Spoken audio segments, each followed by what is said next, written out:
Well, it's late and I can't sleep, so I figured I'd make a video and talk about war. I figured I'd talk about one of the most disgusting things that humans do, and that's murder each other. So that's what I'm gonna do in this video. Will there ever be a day with no war? It's fun to take this question into the bounds of giving it some time to simmer, because I think a lot of times people will get lazy with this question. I've asked people this question before in real life, and they will just be like, there'll always be war. There'll always be war. It's a way to keep the population down. Literally had people tell me that, and it's depressing. It's hard to hear that. What are we fighting for? When you really think about it, it's man, this is gonna be like a hippie video. So if that's not your jam, then just go ahead and close now. Is war always part of human nature, or is it something that we're slowly outgrowing? When you learn about history, it often involves a lot of war or conflict, and empires in the past have expanded and shrunk due to conquest. Is that something that we're getting away from? This is just Mike talking. We're not here gonna solve all the world's problems, and I'm not trying to act like all we need to do is sing Kumbaya, because there's some real challenges that the world faces, and we'll probably always have challenges and disagreements amongst one another because we're a very unique species. We all think very differently, but that doesn't mean we have to, kill and maim one another and turn each other into mush for disagreements. But there's got to be a better way to solve things, right? It's important to bring up some reasons for optimism with all this, because wars happen less often. You can spend all day consuming news media and following the war that's going on, the multiple wars that are going on right now. And I think it's important to know what's happening in the news and be informed about what's happening and not bury your head in the sand. But the fact is, there are less wars happening now than have happened in previous centuries. I think that nuclear weapons have made at least the larger powers much more cautious when it comes to war, because we don't really know what's going to happen if we set off a few of these. And, with climate change already, we're seeing the smoke right now in the upper northeast of the United States, and there's a lot of dust and things that could go up into the upper atmosphere if we ignite a few of these nuclear weapons, or even just one. And not that that should be the main deterrent. I mean, the main deterrent should be that it's gonna just vaporize hundreds of thousands of people potentially, which is unethical on so many levels. But the implications of these weapons, and it's something that is a power that I don't think should belong to anybody, but they're here, we have them, and we've had them for a long time now, and at least we've not used them, at least since Japan on a population. The US is the only country that's used them on people, and I hope it remains that way forever. I wish that there was a way that we could come together on nuclear weapons and ban them altogether. It's just a terrible idea that we have them pointed at people, and I'm sure that there's countries that have them pointed at us. It's scary, man. That one will keep you up at night if you allow it to sit on your brain too much. But my point is, I'm trying to say is that the nuclear weapons have deterred a lot of the old traditional wars that have turned wars into like a meat grinder, for lack of a better term, just where people are throwing bodies at each other, and mutually assured destruction. Mad. It is mad that we have them, but at least they've prevented the big powers from going to war with one another and creating these large-scale world wars. And I think it's true that democracies will fight each other less nowadays. It's also sort of like, well, why have war when we can all get rich, right? Now it's sort of like we have this global industry, this global economy, and the cynic in me wants to say, yeah, because we're all just using the global economy to hoard resources and money and power.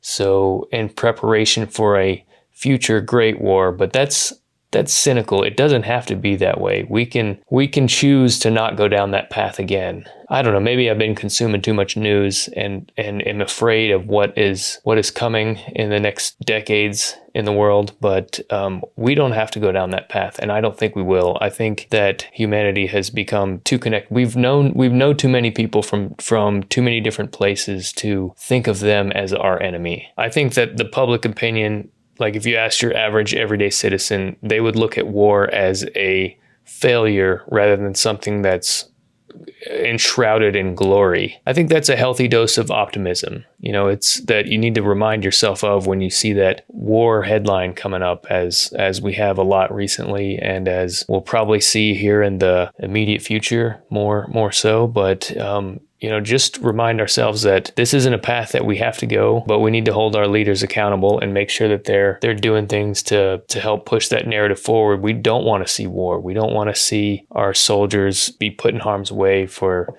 profit, for all these things that are not doing anything for us and for the soldiers and for really anybody on either side that's doing the actual fighting. So the title of this video is, Will There Ever Be a Day Where There's No War? And I think you really have to define what you mean by war. When I think of war, I think of like traditional trench warfare with people shooting guns at each other. But when you bring up things like cyber war and terrorism, it's sort of like, well, what do you mean by that? Because let's say that there's a cyber attack on the country and they've destroyed a lot of our data centers through some attack. And you think, well, at least nobody died, but I think through those actions, people could die. So is that a violent attack? I mean, it isn't. I think that there's some provision that recognizes a cyber attack as an act of war. So, I mean, just destroying somebody else's computer or property could lead to the deaths of Americans or military personnel. And yeah, it's sort of, we're in a new world here, and we've been dealing with terrorism for a long time now. And it didn't start on 9/11. We've always had it. It's always been a tactic, but it is likely something we're always going to have to deal with. And that is something that needs to be curbed, but in my opinion, not to the extent of giving up all of our rights and freedoms that we have and our right to privacy. Is war something that's going to disappear overnight? I don't think so. But I think there's an angle that we're not factoring in. I think that technology is not going to solve war. It's sort of like technology leads us to a path. It leads us to a fork in the road, or perhaps several forks in the road, where one country becomes the dominant one. They can really keep everybody down for hundreds of years, perhaps.